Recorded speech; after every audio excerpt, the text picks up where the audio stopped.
Most people think working nights is easy money. Quiet halls, empty offices, no bosses breathing down your neck. Just you, a cup of bad coffee, and the occasional walk around the building to make sure no one's broken in. That's what I thought too. Until the night I realized I wasn't the only one in the building. It was supposed to be just another Friday night shift. My name's Eric, 25, and I'd been working security for 6 months at a mid-sized corporate office downtown.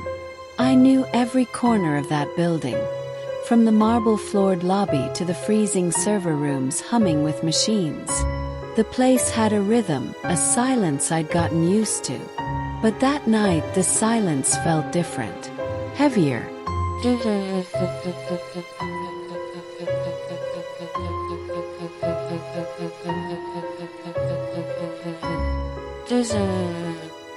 I clocked in at 10 p.m., swiped my badge, and settled into the security office. The monitors lit up in front of me. 8 different feeds, each showing a different part of the building. Empty hallways, darkened offices, the deserted lobby with its gleaming glass doors. The fluorescent lights buzzed overhead, steady and dull.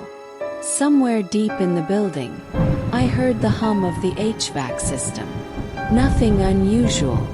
I poured myself a cup of burnt coffee from the pot and leaned back in my chair. The night had just begun. By midnight I was on autopilot. Walk a lap through the halls, check the locks, back to the monitors. Same routine, nothing out of place, or so I thought.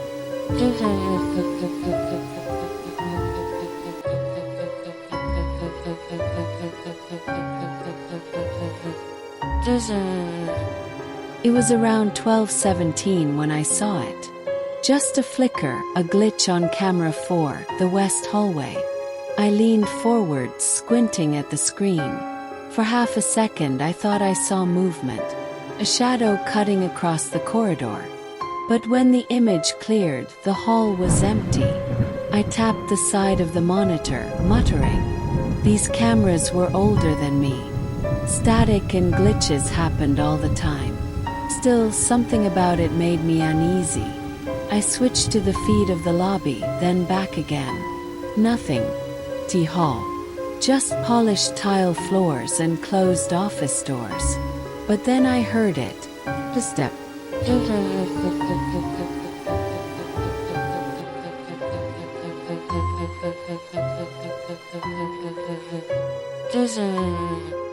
At first I thought it was the HVAC system or maybe the building settling.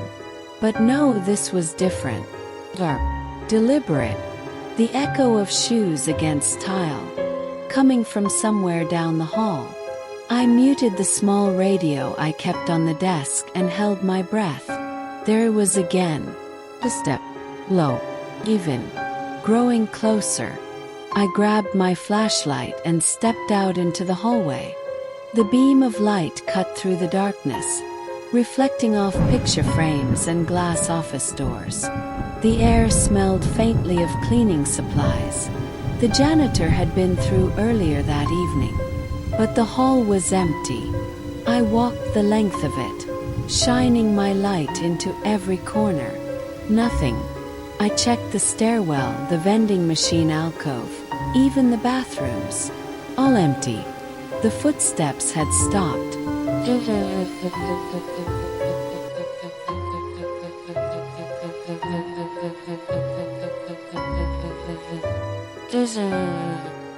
I shook it off and went back to the security office, trying to laugh at myself. Maybe I was tired. Maybe I'd imagined it. I sat down, but my eyes were glued to the monitors now. Every flicker of static made my heart jump. At 12:30, the elevator dinged. I stared at the feed from camera 6, the main elevator. The doors slid open slowly, the interior dark and empty, except for one thing. On the floor of the elevator, faint but visible, were muddy footprints.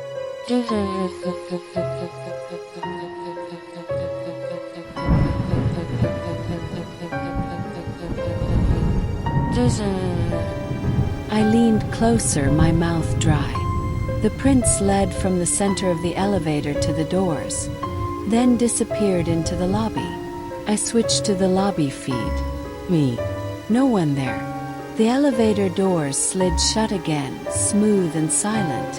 When they opened a second time, the footprints were gone. And that's when I realized I wasn't alone in the building. The cameras flickered one last time, and then all of them went black.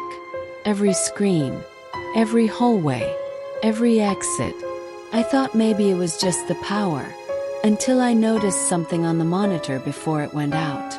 A reflection, standing right behind me. I didn't dare turn around, and that's when I heard it. The sound of slow, deliberate breathing, just inches from my neck. The story doesn't end here. Like and subscribe for part 2. To reveals what was waiting in the dark.